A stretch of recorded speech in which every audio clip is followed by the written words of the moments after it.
gusto ko kasi pag dumating ako sa point na maybe 30 na ako or early 30s, magkaka-family na ako of my own. Kasi sabi mo gusto mo magka-family at 30. Ako, ewan ko pa kung kailan ko gusto magka-family. Yun yung tinatry ko figure out. Ano ba yung goal ko ngayon?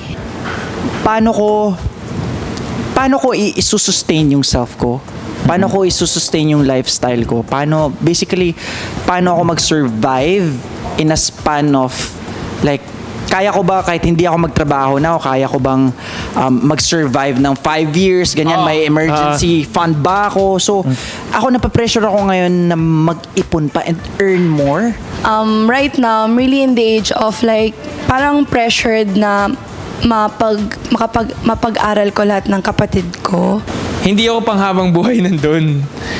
Like, at some point din talaga, alam ko sa sarili ko na kailangan ko umalis doon and para mag-grow. So siguro, nasa tamang landas lang talaga tayo. Masyado lang daw. Hindi na tayo. Cheers! Awayin natin to! Cheers! 2 more quarters in our life.